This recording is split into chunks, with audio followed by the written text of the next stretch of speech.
Hey guys, today we're going to look at two more different types of quadratic word problems. The first one is pretty simple, just area of rectangles. So if you look at example 4, the length of a rectangle is 4 inches shorter than its width, and the area of the rectangle is 96 square inches. Find its dimensions. So if I read the first sentence tells me that we're going to let the width be x, and the length is 4 inches shorter than that, x minus 4. That's pretty simple. Now, these problems are all going to involve area, because area, length times width, is going to be x times x, which is x squared. Okay, and that's what makes it a quadratic. So all of these will involve multiplying the two dimensions. So we're going to do area, length times width, x times x minus 4 equals 96. So we're going to distribute. I have x squared minus 4x equals 96. Since it's a quadratic, I have to set equal to 0, so I subtract 96. X squared minus 4x minus 96 is equal to 0. I look for a GCF. This one doesn't have a GCF other than 1, so I'm going to factor into two binomials, x times x, and now I need factors of 96. When you work with real-life problems, this number is going to start to become bigger, and it's going to be like a little bit more annoying that you have to divide. Just go in order on your calculator. Divide by 1. 1 times 96 is 96. Divide by 2. 2 times 48. So you just use your calculator. Divide by 3. 3 times 32. Divide by 4. 4 times, and I'm doing it in my head, but you guys use your calculator. 4 times 24. Divide by 5 doesn't go in. 6. 6 times 16. Divide by 7. 7 does not go in. 8 goes in. 8 times 12. 9 doesn't, that's it. Okay, so we're looking for the pair that has a difference of 4. 8 and 12 have a difference of 4. So this is going to be 8 and 12. I need the bigger number to be negative. So I put the 12 to be negative and the 8 to be positive. I now have two equations. Either x plus 8 is 0 or x minus 12 is 0. Subtract 8, x equals negative 8. Add 12, x equals 12. Now, for area problems, you can't have a negative area. So what you do is you take the one that's negative and you reject it. You reject the negative. You can't have a negative length, a negative width, or a negative area. So you're going to have only accept the positive, 12, and plug it back in. 12 is the length, and 12 minus 4 is 8 is the width. And those are your two final answers. Now you'll notice that the 8 is the positive of what that negative 8 was.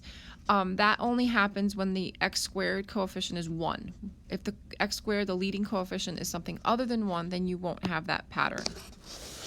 Okay, some of you may be wondering that. Okay, the next one, example 5, is bringing you back to last year when you guys learned about what you guys called the Pythagorean theorem. So if you guys write down here for yourselves, this is a Pythagorean theorem problem. And the way you recognize it is that they are describing a right triangle in the situation. So typical Pythagorean theorem right triangle problems involve a ladder, like this one, a ladder that leans against a wall, because a ladder does this while the wall is straight and the ground is horizontal, creating a right angle. Or it might involve two people or two trains or two vehicles traveling, one traveling north, the other traveling east, and then asking how far apart they are. That creates a right triangle. Those are some common situations that you'll come across involving Pythagorean theorem. Or they'll just talk about the triangle directly. So when you're looking at Pythagorean theorem problems, in a right triangle, you have the right angle. The A and B are the two sides that make up the right angle. They're called the legs. And then you have this diagonal side, which is called the hypotenuse. And that's C. So you have this formula that you guys learned last year. A squared plus B squared equals C squared. So the A and the B don't matter which one you call which. They're both legs. So this one could have been B and that one could have been A. But the C, the hypotenuse, must always be directly across from the right angle, and that's what makes it the diagonal side.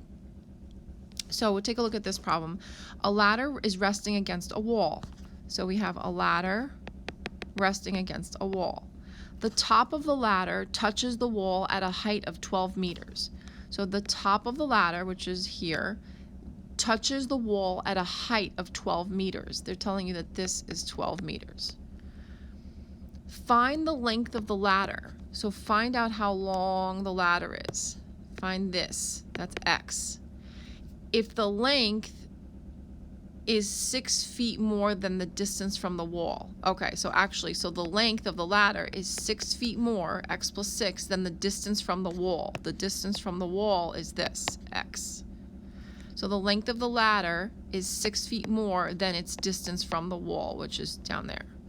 So you've got these three sides of the right triangle with some of them having algebraic expressions, but you're going to call the hypotenuse has to be C. So the hypotenuse is across from the right angle, the diagonal. This is the red is C, and the A and the B are the legs. So X could be A or 12 could be A. It doesn't matter which one is A and which one is B. Okay? And if you want to just call, instead of using A, you could use X. So I'm going to go into A squared plus B squared equals C squared, and I'm going to go, instead of A, I'll call it X squared plus B is 12 squared equals C is X plus 6, a binomial, so I need parentheses, squared. So I have X squared plus 144 equals, remember, X plus 6 is a binomial, so you have to FOIL it. So you have X squared plus 144 equals, and then I'm foiling, X squared plus 6X plus another 6X plus 36. Okay, so this example actually did not work out too well for us because it's actually not going to be a quadratic here, because you have, when I subtract x squared, my x squareds are going to cancel. But in your homework, the x squareds will not cancel, and you'll have to, it'll be a quadratic, and you'll have to factor and set equal to 0 and factor to solve. So this example, which is why I changed it to begin with, I meant for it to be a quadratic. You end up with 6 plus 6, which is 12x. Plus 36 equals 144. It's not a quadratic because you don't have an x squared. So it's just a linear. You're just going to subtract 36. And I have 12x equals, let's see, 108. So you're going to just end up with 9. Okay, so this is not an example of a quadratic, guys. I'm sorry, I intended it to be a quadratic, but the process is identical. It's the Pythagorean theorem. You're still going to have to use FOIL. The only difference is going to be that in your homework, the x squared will not cancel. So this x squared will still be in the problem. It'll be a quadratic, and you'll have to set equal to 0 and factor just like you did in the previous example up here. And you're going to still reject the negative because you can't have a negative length of a side of a right triangle. Okay? And we will go over all this tomorrow, Thursday's class. All right, thanks.